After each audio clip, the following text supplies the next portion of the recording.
the emotional part of the brain, right?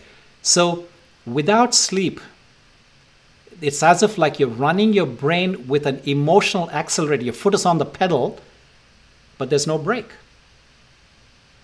So in order for you to be able to function efficiently, for you to feel like you're completely present in a conversation, the brain's prefrontal cortex mechanism, that's where our emotions are regulated, that needs a break from the anxiety. That needs a break from the sleep, the break from working. And so sleep is the one. So sleep is that bridge between despair and hope. And that is what you can have, what you can get from a good night's sleep. So now I'm going to teach you some very simple techniques. So as I said, as we get into more and more of an industrialized, technologically induced a world in which we're getting into embracing tools and technology, bringing it into our labs, bringing it into our homes, bringing it into the palm of our hands, without fully understanding the boundaries that we need to set so that these things don't make a complete wreak havoc in our brains, wreak havoc in our life, wreak havoc in our normal ability to function. So I'm going to share with you 6 tips in which you can set clear boundaries such that you're able to have a restful and restorative sleep every night. Number 1, the last few minutes before you go to sleep and the first few minutes when you wake up are the most precious in determining who you are. And I talked about this very briefly in the last session. I talked about the role of the subconscious mind and your programming of the subconscious mind during these 2 twilight zones. Right? So I call these twilight zones. So when I explained to you last time how when you're falling asleep, what is really happening is this is your conscious state of mind. This is your subconscious mind, right? There is an interchange happening, right? So you remember I talked about lucid dreaming just a few minutes ago? So lucid dreaming is when you're in a wake state and you're going to a sleep state, you're going to a dreamless state, you're in a dreamful state. You can't even tell the difference between the two. You're kind of going back and forth. In this twilight time, when you're falling asleep, you have the ability to basically program the subconscious mind now, which is determining your gut instincts, your reactions, your subconscious feelings, your choices in life, things that it's like the supercomputer that is actually determining who you are. It's not your conscious mind, it's actually your subconscious mind. And the funny thing is, the subconscious mind is really not always available for you to program it because it's dormant, it's sleeping when you're awake, when you're reading, when you're doing things.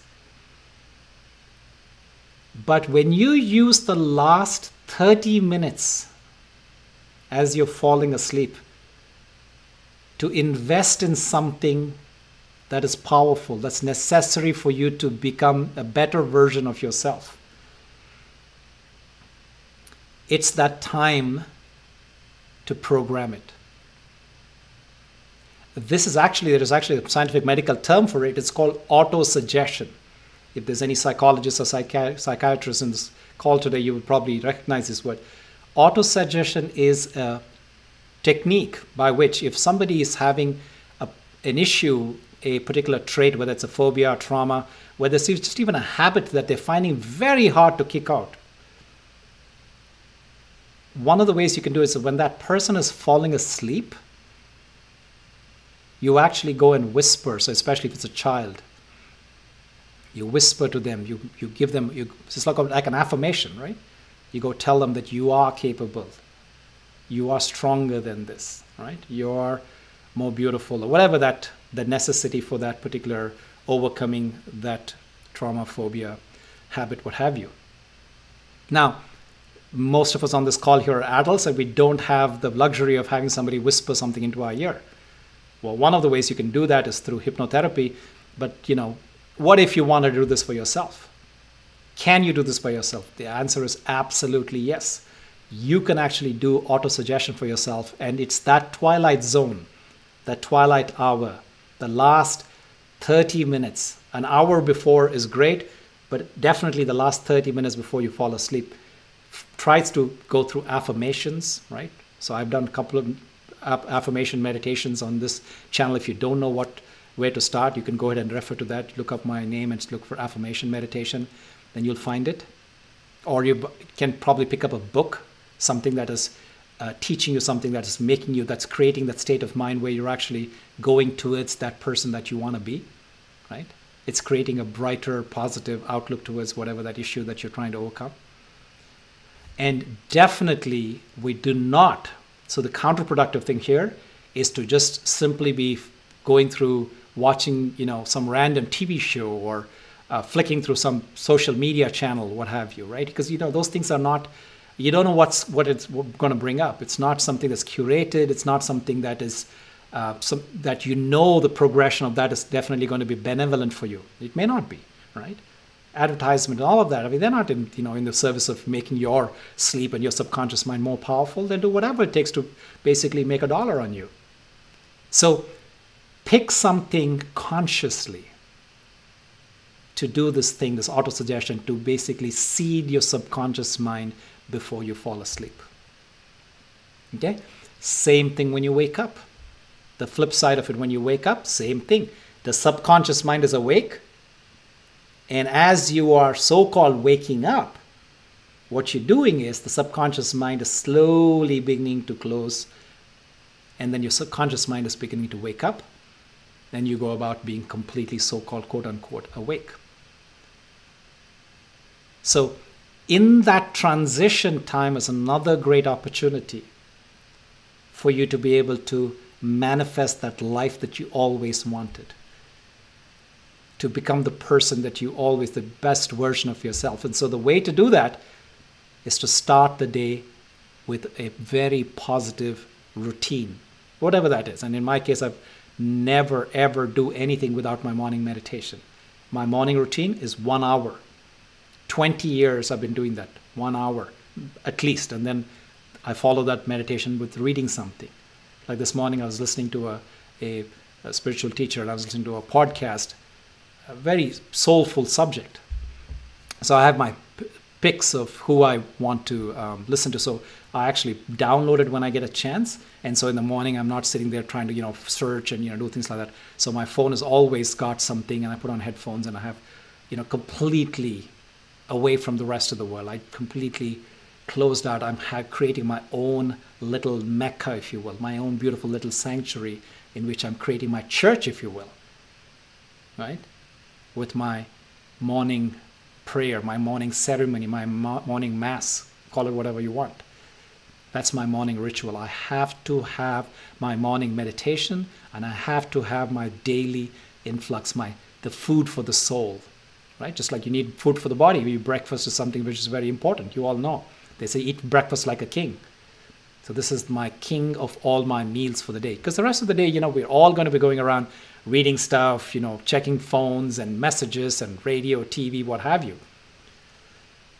But let that morning ritual be one thing where you're guaranteeing yourself that you're going to give yourself a gift of something positive and uplifting. And folks, there's plenty of resources. If you don't have resources, if you run out of resources, hit me up. I have my favorite list of books. Some people asked me towards the end of last year. I can't believe it's almost a year. I have my favorite list of books. I have documentary recommendations. I have movie recommendations.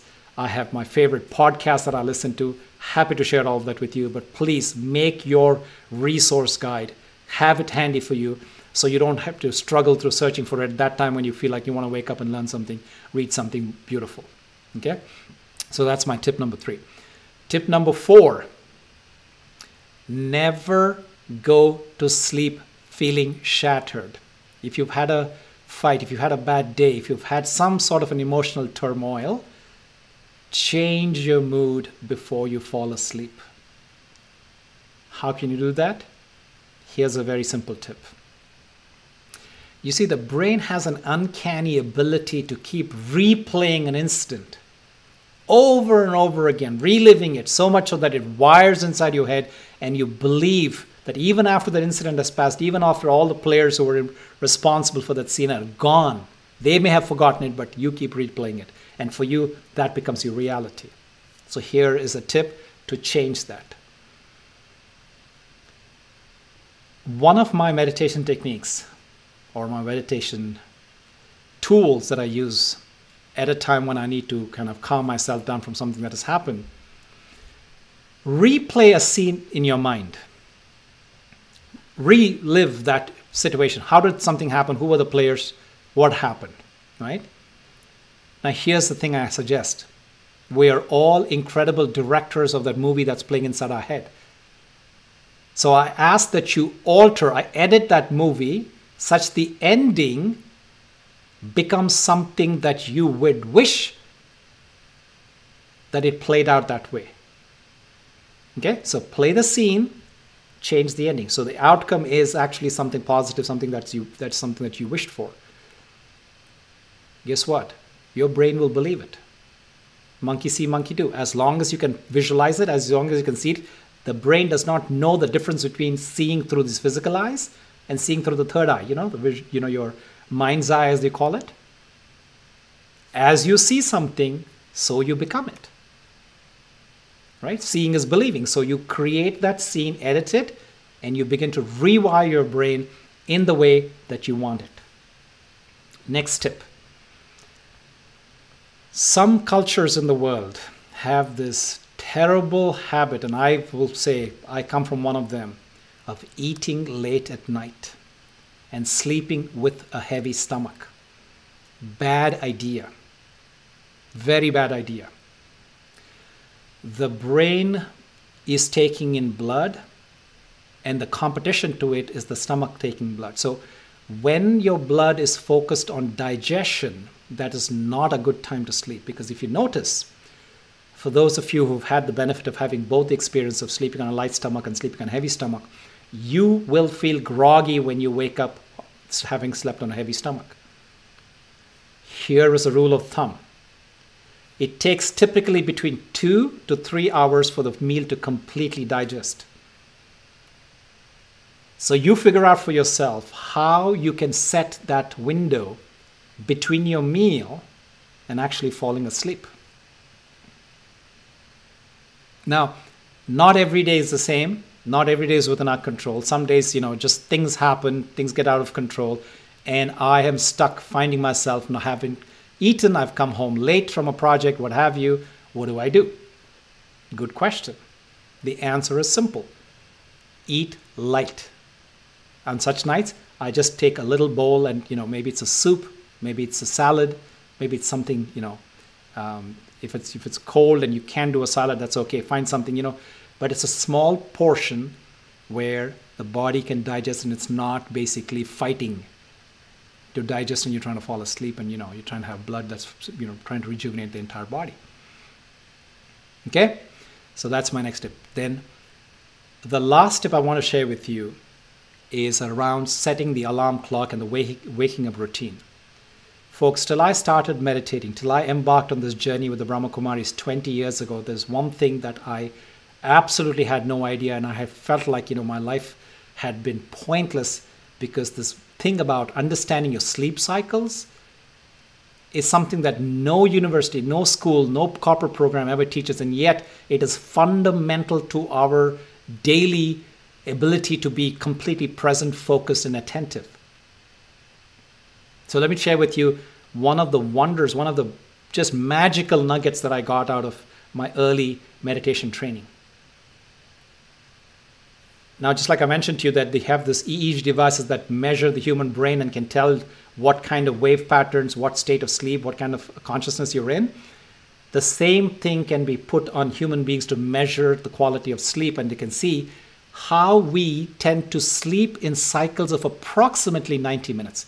You remember those 4 different stages I mentioned? Beta, alpha, theta, and delta?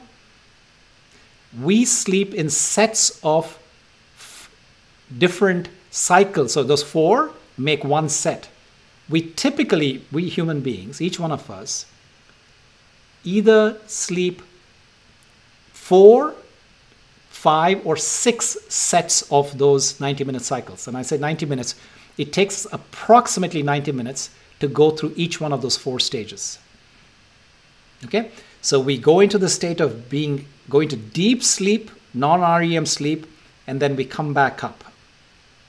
and then we go into it, we plunge into another cycle of deep sleep, and then we come back up. So we do this approximately about 4 to 6 times each night, depending on, the kind of person that you are, the amount of physical exhaustion, the anxiety, etc. There's so many parameters that determine this number of cycles. But what's important is determining the length of your cycle. And why is this important? Because it will help you determine, it helped me determine. For example, I went through, undergraduate engineering, master's in engineering, and, I've done, work with international organizations. And for me to be able to, when you're working through different time zones, you're moving, you're traveling, this and that, it's very important to know, do I set my alarm for 6 hours, 6.5 hours, 7 hours? If I have 7 hours, is it better for me to wake up in 6 or 7.5? What's the right thing to do? Nobody ever taught me that. So here I'm going to teach you something very simple.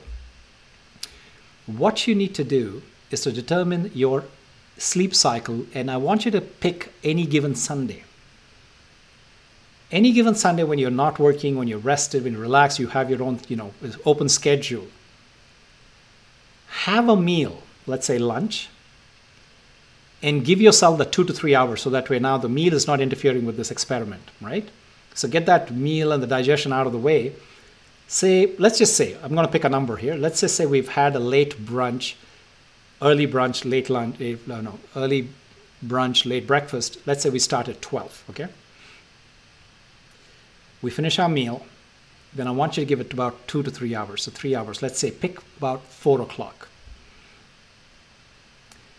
I want you to take a nap.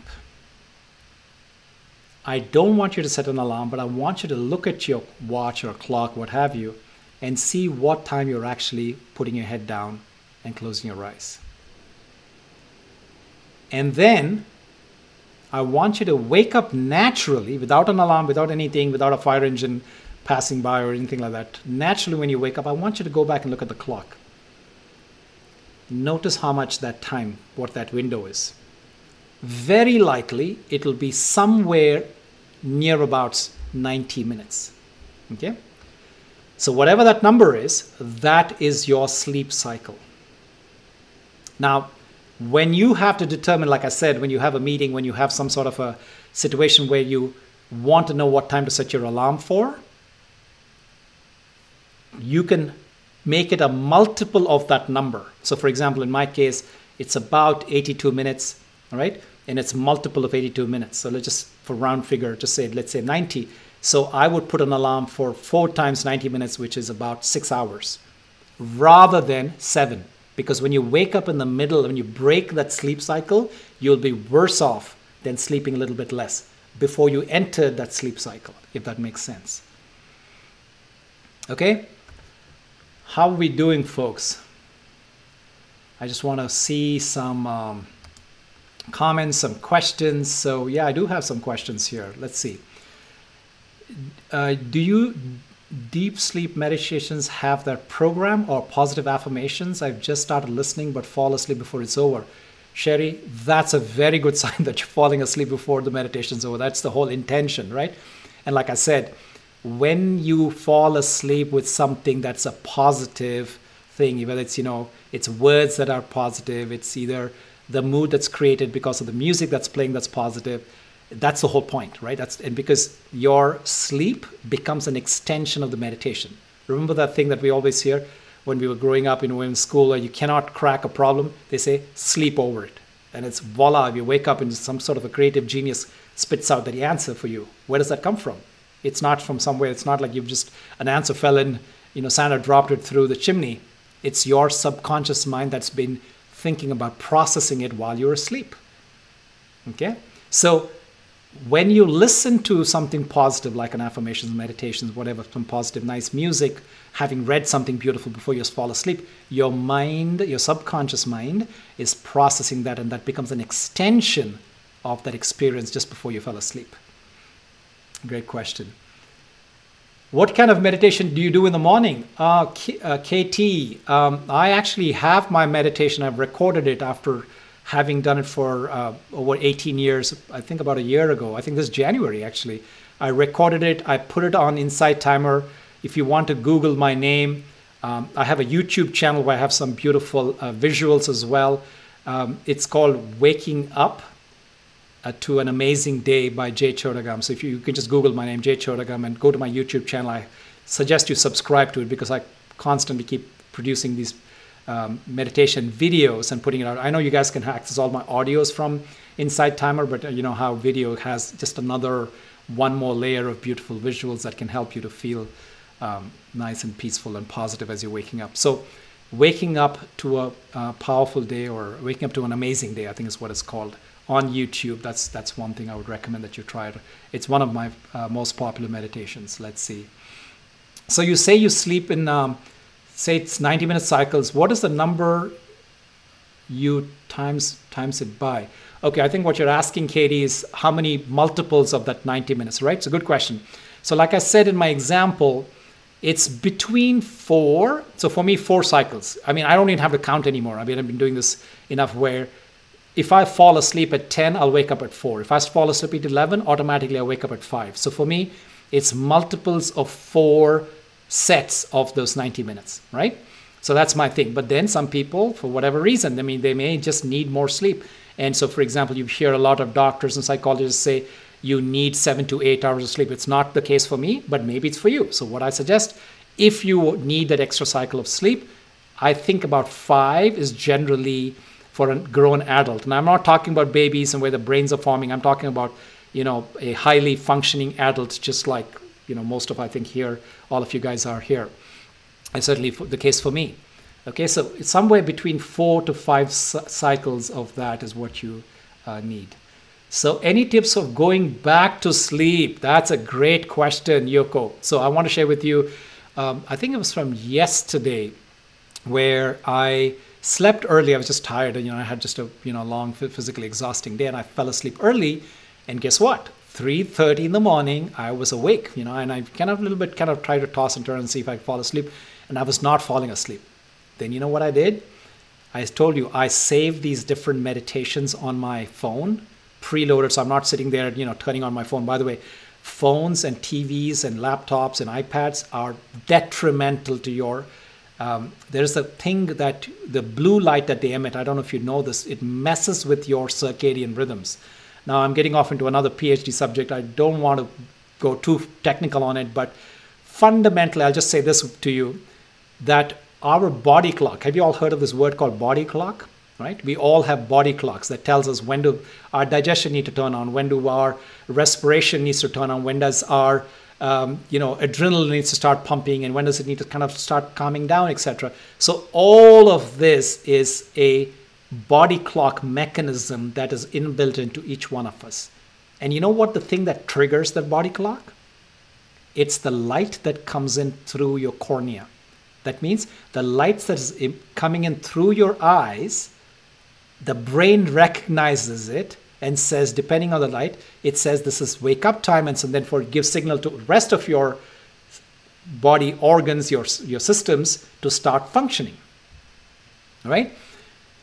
When we have the advent of technology, especially in the last 30 to 40 years,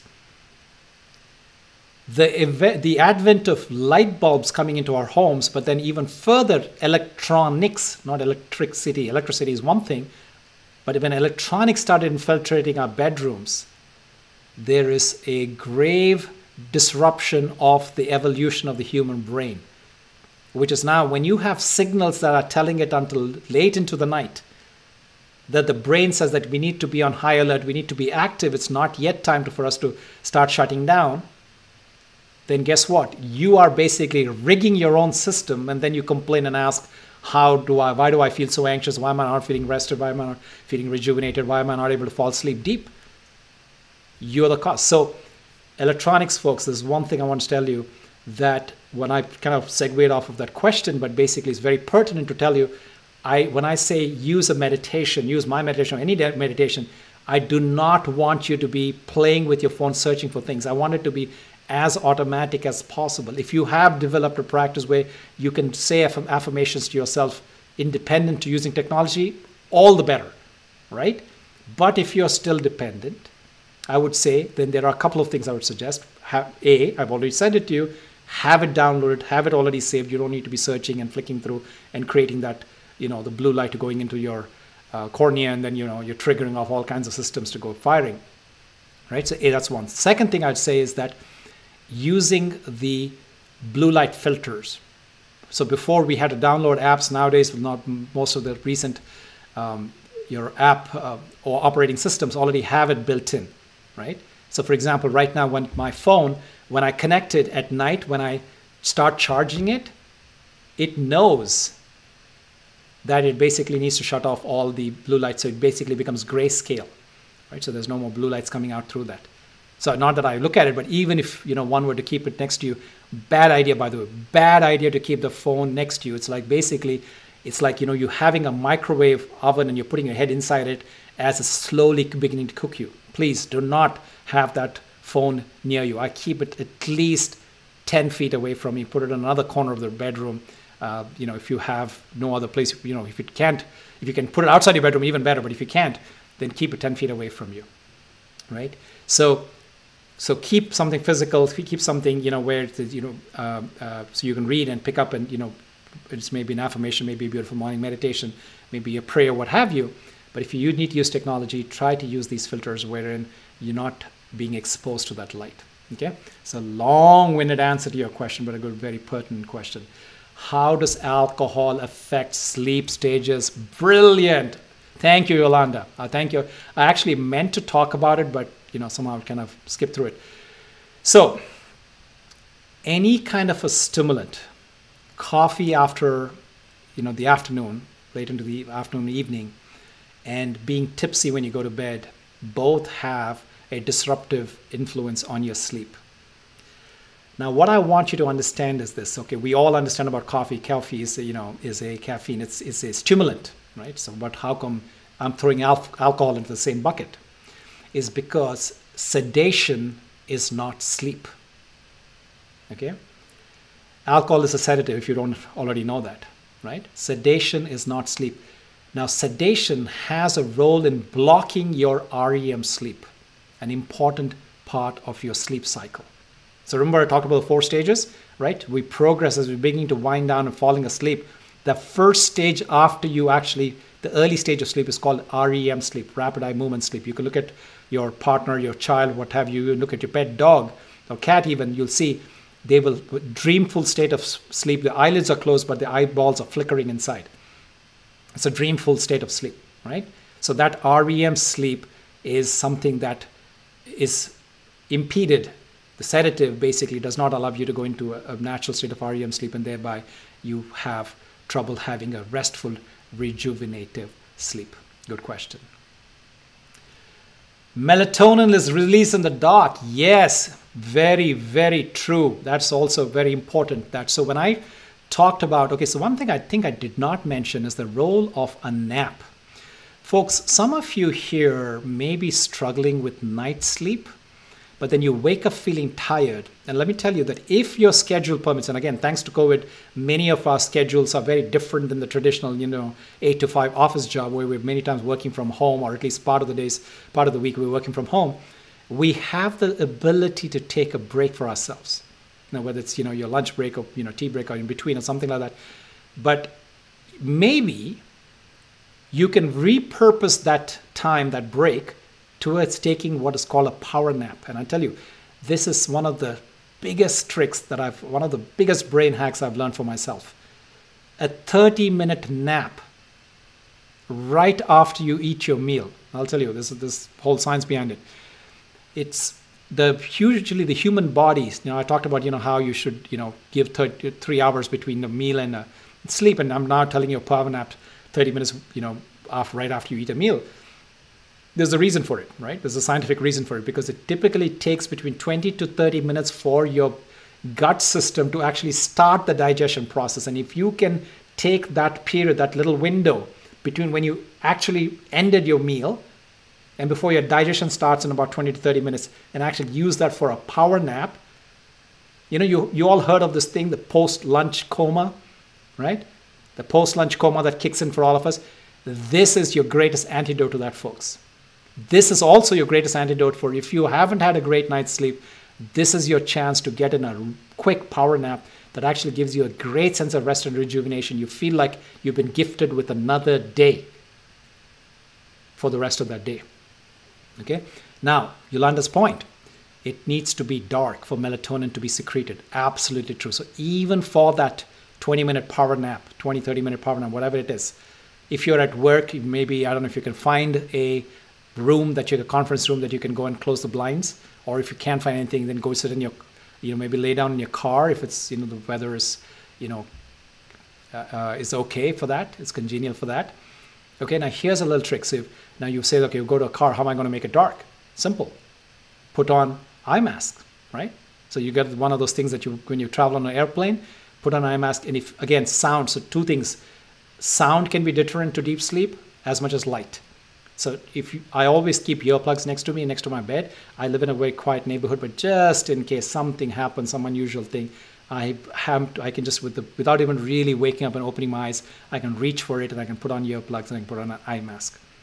Okay, so that's something that will help you to secrete melatonin. Melatonin is a very important sense of, that's the one that actually gives you that sense of rejuvenation, that deep sense of healing when you're sleeping. So that's important. Good. Okay, so thank you so much. I'm seeing people beginning to donate. I appreciate it. This is something that I mentioned last time. Remember, folks, this is a cyclical thing. You can just not keep on consuming this. You cannot just always keep take. You need to find a way to, in order for you to be able to take and assimilate anything, you need to find a way to give. And I'm not saying that I'm the only source of giving. You can find many ways of giving, but it's important for you to create that entire cycle, that loop, for you to be able to enjoy and benefit from what you're getting, and for you to be able to learn and assimilate this stuff. So thank you, Preeti. I haven't forgotten, but I just wanted to make sure that I've been speaking for very long. I take a moment and answer any questions that are sitting here waiting for me. So now, with Preeti's prompt, let us now jump into a meditation. Before we jump into the meditation, here's what I ask you to do. I want you to create a nice stretch. We've been sitting here talking for, my clock is telling me, an hour and 18 minutes we've been together. So I want you to go ahead and make a circle. Okay, I'm going to raise my hands just to demonstrate to you. Put this in front of you. Okay, if you guys need to go, I totally honor that. We went well beyond time, but I also see there's 245 of you, more people than we started here, much more people than even when my voice issue, my technical problems ended. So there's clearly many of you still interested. So I'm going to go ahead and just keep talking and just keep going with the flow. And whoever wants to stay, stay. And if you need to go, I totally understand it. I thank you for your patience, especially during that first 30 minutes when we had technical difficulties. So continuing the exercise, folks, I want you to create the circle. Notice that my palms are facing each other as I'm doing this. And I want you to nicely give a nice stretch. Your arms extended as far forward as possible, out in front of you, creating a circle. Okay? Now, here's what I want you to do next. I want you to, as you're breathing out, exhaling, I want you to put your neck looking inside that circle as if you're looking down into a well that you have just created. There's a well in front of you. I call it the living well. It's your well of nourishment. It's your well of well-being. And I want you to take a look inside it. And as you're breathing out, breathing in, come back up and straight back up again. Let's do this a couple more times, okay? As you're exhaling, I want you to look inside. Feeling a nice big stretch in the back. And as you're inhaling, I want you to come back up to your upright position while your circle is still in front of you. Let's do this one last time. Exhale, going in, looking into the well. Inhaling as you're coming back up. And you may drop your arms, place them comfortably next to you. Keep your fingers not locked. Keep them open. Remember that we are all, every bit of us is energy in motion, and energy will allow it to flow. We don't want to keep it locked. We don't want to keep it blocked. We want to create an open channel for energy to flow. We're part of the great universe. We're part of this universal energetic system, and we want to create a channel where it can flow through us, and there's no sense of blockages or resistance anywhere. So if somebody were to look at you from behind, they see a silhouette of something very relaxed, the shoulders dropped.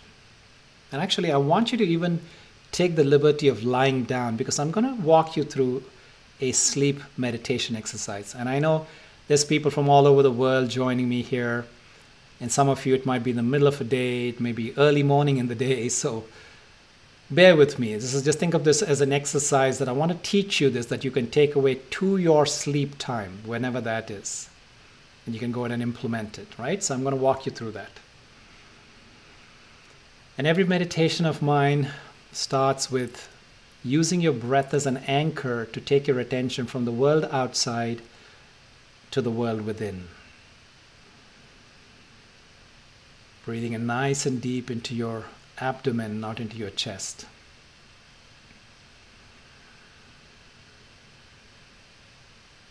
And then as with each passing breath, let go of any tension that you're holding inside your body. Making sure your stomach is relaxed. Your feet are released. And I want you to start clenching and releasing, starting at the tips of your toes, starting at the very bottom of your feet, at the toes. I want you to squeeze in your toes, hold for a moment, and then let go. Relax. Do the same thing with your ankles, with your entire foot. See if you can stretch, creating a sense of tightness in your entire foot, and then let go as you're exhaling. Try to synchronize this with your breathing. As you're breathing in, clench your calf muscles now. See if you can clench both your calf muscles on both legs. And as you're exhaling, relax, let it go. Moving up to the thighs. See if you can tighten your thighs, your quadriceps, your hamstrings, all of that together. And then let go, relax. Moving up to your butt. See if you can tighten the muscles on your butt cheeks. And as you exhale, let them go. So the lower part of your abdomen, see if you can tighten, make it really tight. As if the front of your stomach is touching the back of your stomach. The back of your body. And then let go. Coming up to the upper part of your abdomen, close to the solar plexus. See if you can tighten those muscles. The upper abs, as you call it in the gym. And let go. Now see if you can do the same thing with your chest muscles, tightening your chest muscles as best as you can as you're inhaling. And then release as you exhale. Now see if you can do the same thing with your shoulder muscles, tightening your shoulder muscles as best as you can. And relax. See if you can do that with your shoulder blades at the back, perhaps stretching, arching your back if you need to, making your shoulder blades meet, and then relax, creating a natural curvature. See if you can do that with your neck muscles, tightening and relaxing, letting go. Now try that with your facial muscles, your cheeks, your chin, your brow. Tighten it as best as you can. Relax as you let go. Now see if you can do that with the muscles in your scalp. You might have to raise your eyebrows, something like that, but create a stretch even in the top of your head, the scalp. And then let it go. Now, the next phase of this exercise, let us give light as we begin to relax and rejuvenate our body. Take your attention to the center of your forehead.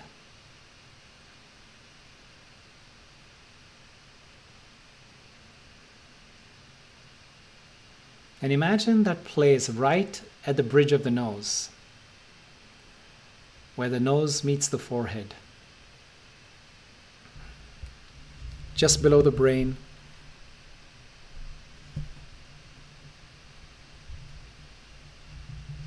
Somewhere between the ears. And behind these eyes, there is a control center from where I, the living being, I operate this body.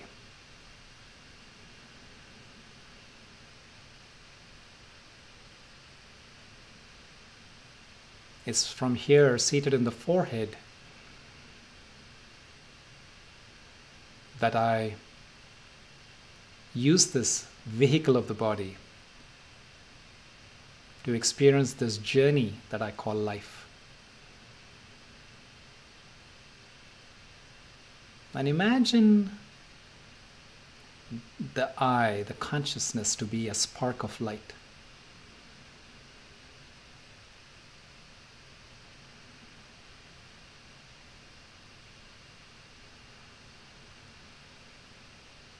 And imagine the spark shines gently inside your head, creating a soft white glow.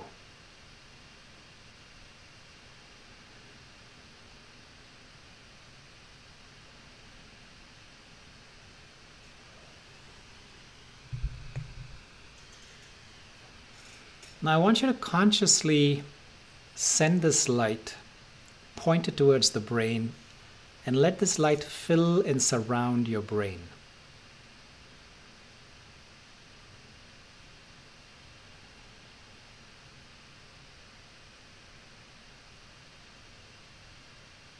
Next, let it shine towards your eyes, your face,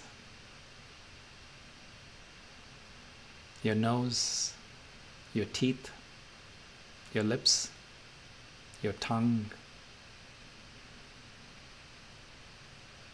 the right ear, to the back of the head, to the left ear, to your chin, until your entire head space is filled with this white light.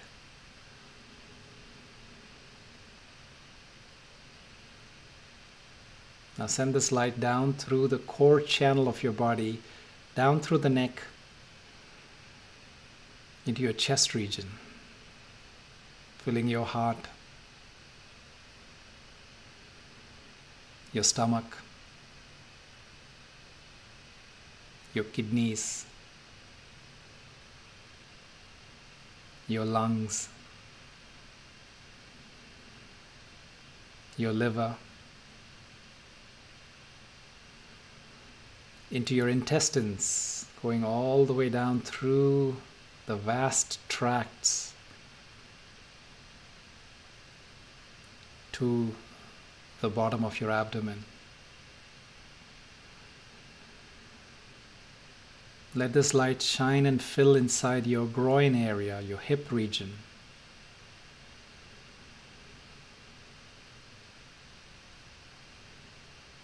And down to through both your legs, all the way down to the knees, to the ankles, through the bottom of your soles,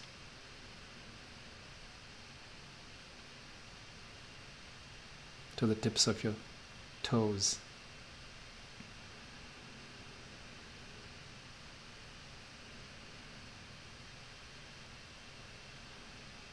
At this point, your entire body space is filled with this white light.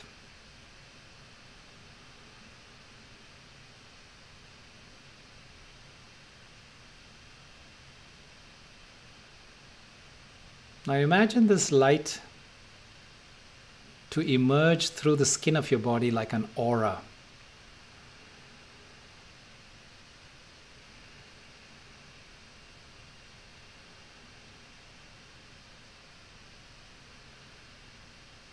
Now, as if it were a blessing,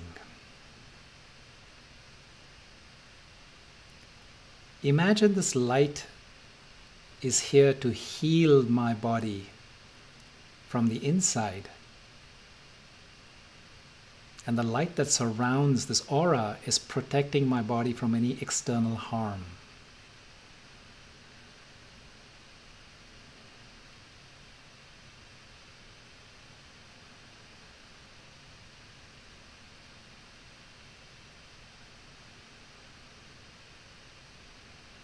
And repeat this affirmation in your mind after me.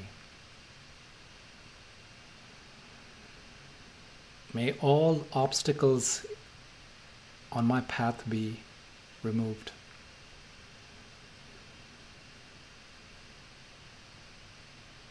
May all sorrow in my life be removed.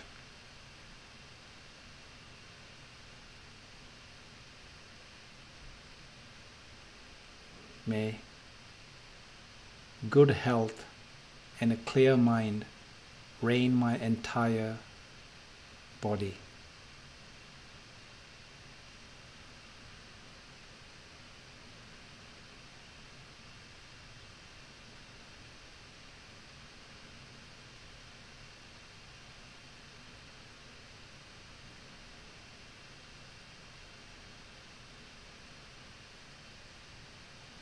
Now, as an act of compassion, let us now extend this light that's emerging from our own being to those around us.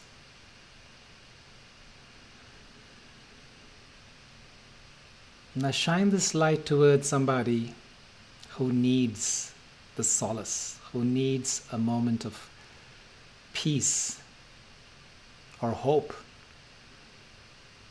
or strength.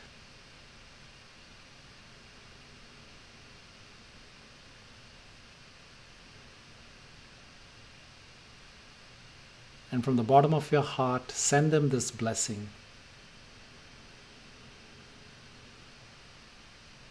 May all obstacles in your life be removed.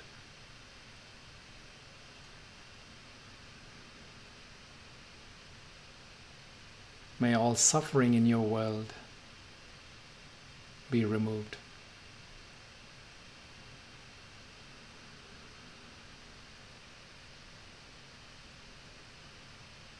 May good health and a clear mind reign your entire being.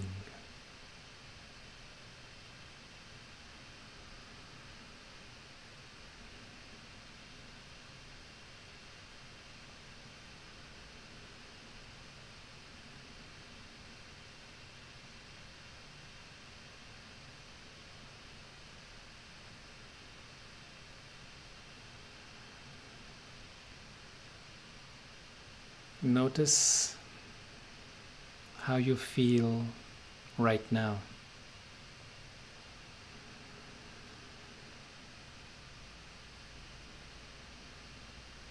Acknowledge this moment.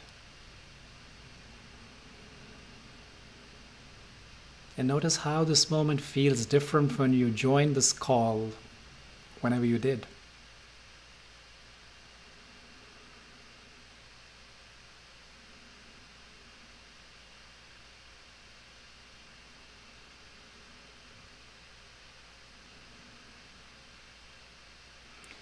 And if you could summarize how you feel right now in one word, what would that be?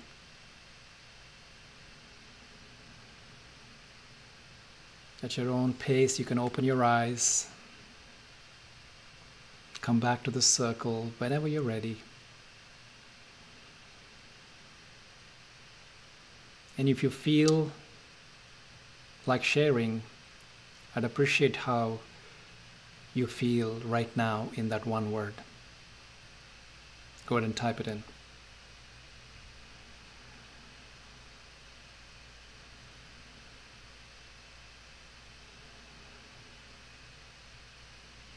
And as I'm beginning to get answers, I also would ask that you post any questions that you've come up with related to this topic.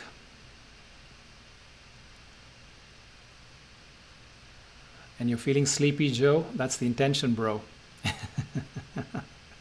Mission accomplished, right? And like somebody else said, they listen to my meditations on Insight Timer and they fall asleep before it's over, which is, I'm totally happy. That's objective, right? We want to get you to that place where all your troubles are put away, all your anxieties forgotten, and you're floating. I hear peaceful, I feel serene, I feel energy flowing, I feel relaxed.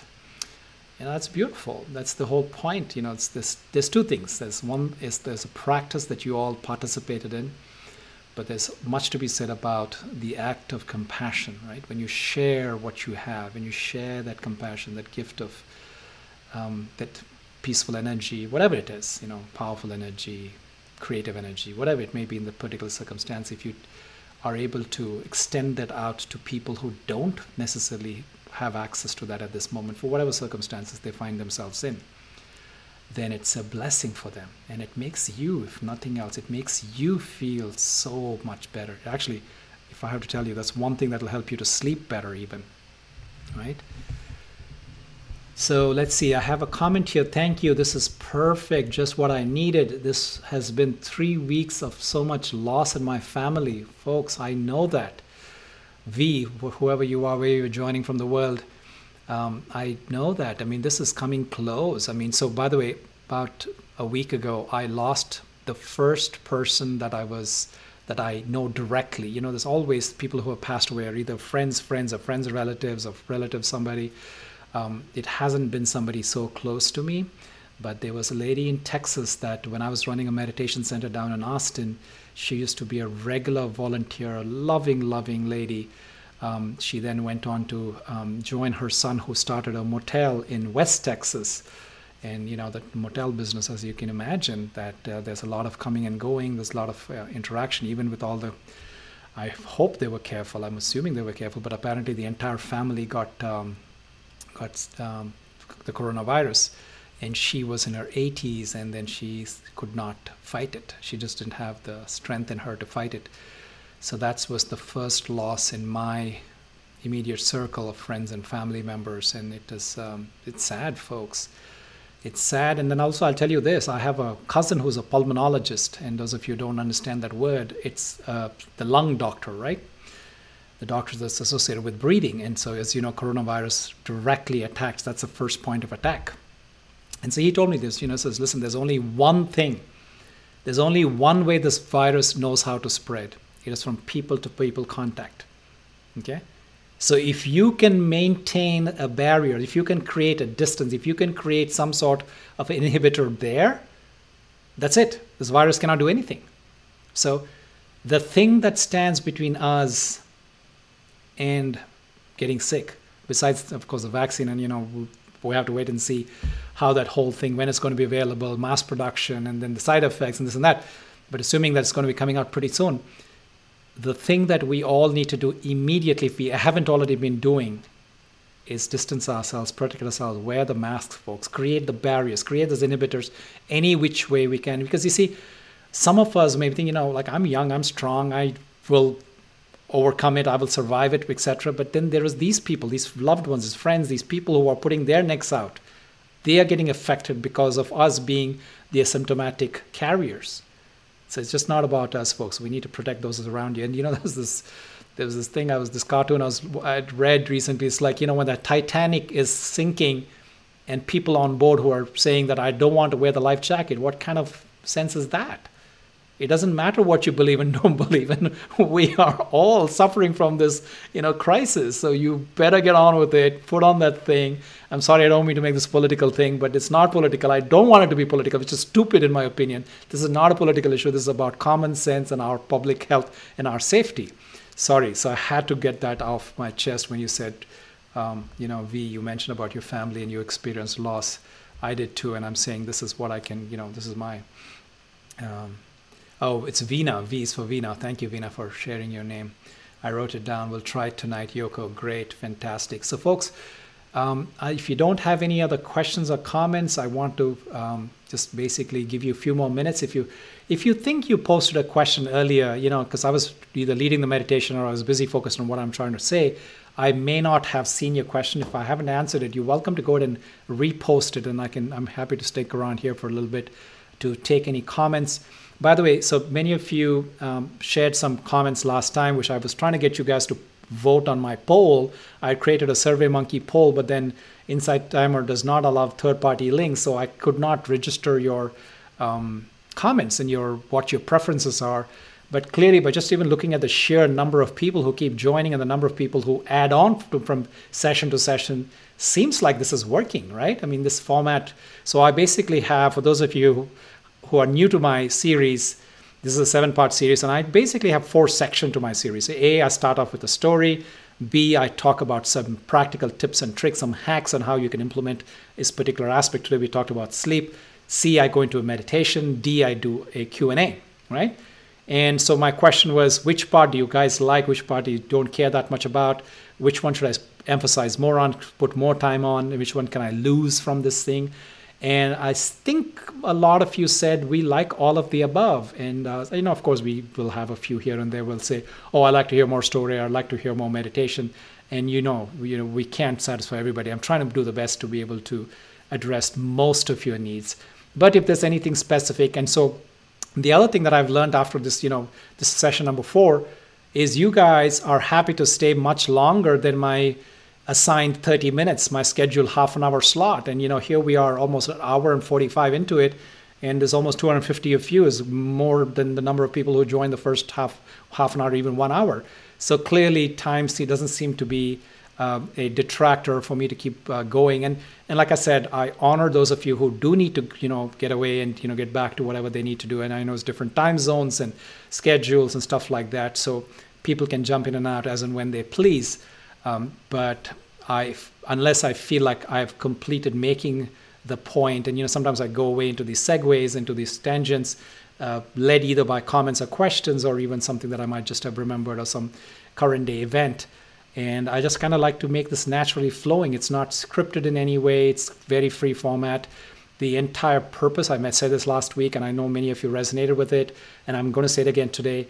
This is about holding each other during these very, very unusual times, testing times, where some of you haven't seen loved ones, some of you haven't been able to go out and do the things that we are used to, that for just our own mental well-being. And so I'm not here to be able to stay with you physically in person, be able to give you a hug, etc. But this is the next best thing, folks. This is what we can do. We can do it safely. We can also do it in a way that's scalable, right? I mean, just imagine 250 people. When's the last time I sat in a room with 250 people and were able to have this kind of a deep, boundless dialogue where we're not constrained by time or any other things, physical proximity, somebody, asking us to leave the room, or we're getting hungry and, you can welcome to go to the refrigerator, pick up something and come right back and join me, right? So there's so much flexibility and so much opportunity because of this platform. I'm very grateful for it. I'm also very grateful that you guys are playing along. Some of you, I know, I see Jagjit, Louis, a few of you, Preeti, etc., Yoko. You guys are like repeat. Like, I mean, you guys have been coming, and some of you have been joining me since March, right? This is, like I said, this is my 60th episode, I think. The first 56 episodes, you can find it on my YouTube channel. You can go and look for Meditate with Jay. You can listen to some of the recordings I've talked about any and every subject you can imagine, right? In this episode since March. It used to be a daily show first, and then you guys wanted me. Now we thought quarantine is going to end like by 5th of April, if you guys remember, and then it kept extending, and you guys wanted me to continue. And so I did an interview series with thought leaders from around the world. Obama's right-hand man from the White House, who's now running Obama Foundation. And I had doctors, psychiatrists, I had leaders, political leaders, etc. So all of those recordings, you can go look up Meditate with Jay on YouTube, and you'll find the recordings for that. And then I did just a solo series after that called the Living Well series. And then I did now I'm here doing the 7 steps to overcome anxiety. So, by the way, this series is going to run till the last Wednesday of this month, which is the 30th of December here in the United States. It may be 31st for those of you who are joining from across the other side of the world. from Asia, from Pacific, Australia, New Zealand, etc. So I am open to suggestions on what you want me to do in January. I am very happy to hold this fort. Here in America, here in California particularly, we have this lockdown shelter-in-place orders till the 5th of January. So we're not going anywhere, right? I'm not going anywhere at least. So let me just say that I'm happy to keep this thing. Yes, Christy, I'm happy to, yes, to your point, I'm planning to continue this weekly. But here's what I'm asking. What do you want me to talk about? What is the thing that you'd like? I mean, should I just pick a topic on my own and just, go out and share it? And then will you guys just kind of going back and forth with quick Q&A? Or do you want us to, do you want me to focus on something? So I'm seeing self-care here. I'm happy to take in recommendation requests. And, we have multiple weeks, right? So I can do one thing at a time so we can knock off every one of your requests. So there's no problem there. So let's see. All parts are beneficial. I'd say it deserves at least 60 minutes, yes, so coming back, so I think you're saying that the sessions need to be at least 60 minutes long. I think I agree with you. And, so the last one went for an hour and 15. Today we're going close to 2 hours. You guys don't seem to be in a hurry to go anywhere. I'm seeing more and more people joining even as I'm winding down here. So I have a couple of requests. Self-care. You want me to talk about resilience, noted, right? So anything in terms of the format itself. So I said I do 4 things, right? The storytelling, the tips and tricks, the meditation, and the Q&A. Is there something that you want me to change up? Anything that you want me to add to something to take away? So let's see, Sherry's saying, love the tips, learn so much, definitely 60 minutes, can't wait until next week, even 2 times a week. Topic, responding in wisdom versus reacting. Okay, so that's a good topic. Yes, Sherry. So there is a lot of science that I have about this idea of when do we react versus when do we respond, and really about that space that we can create between the stimulus and the response. Great topic. So let's see, self-care. So key ways, especially right now. Folks, to that point, I have an entire manual I wrote up about 5 simple techniques for self-care during the pandemic. I call it the 5 simple techniques to well-being during the pandemic. So I would ask that you please help yourself. I'm happy to talk about it in a session, but there's more than 1 or 2 or 3. It's probably 5 sessions worth of content that I've actually documented. This was part of my Living Well series that I had mentioned earlier. I've covered this topic extensively. I'm happy to revisit it because of, so many of you did not attend. But one thing that I asked you to do, go to my YouTube channel, right? So I mentioned to you, go there and say Meditate with Jay. That's my name on my YouTube channel. Jay Chodagam also is, if you put my full name after YouTube and you'll find me. And then you'll see the different things. But if you want to get that manual, that 5 steps to well-being during the pandemic, go to my website. Go to my website or go to any of my YouTube and you'll see links to it. So my website is Find Within. So findwith.in, that's how I spell my Find Within.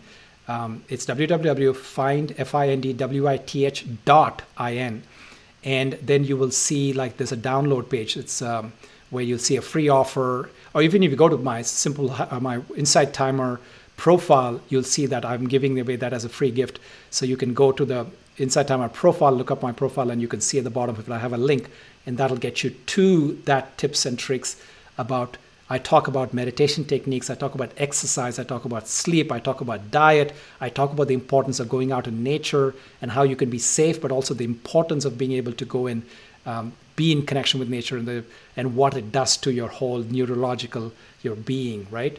So I've got that, a number of very well thought out, and especially exercise. One thing, the gyms are closed and gyms open up, and in our area they're beginning to close again, and they do some outdoor gyms, but it's not the same. But I actually have a set of routines even that I've been lifting weights since I was 13. Some of you heard the story when I shared last week. I was national champion in India for sailing. So for me, exercise is an integral part of my life growing up. So in this pandemic, I've had to be very creative about it. And I share those tips and tricks with you guys in that document.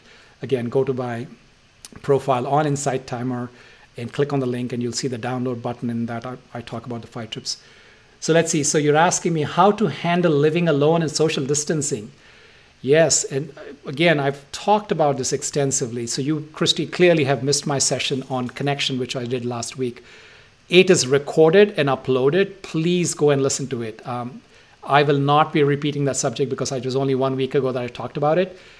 Go to my YouTube channel, go to the topmost video, which is the most recent video, which is last week's video, and go listen to it. It's about deepening connections during the pandemic. That's the title of the talk I did last week.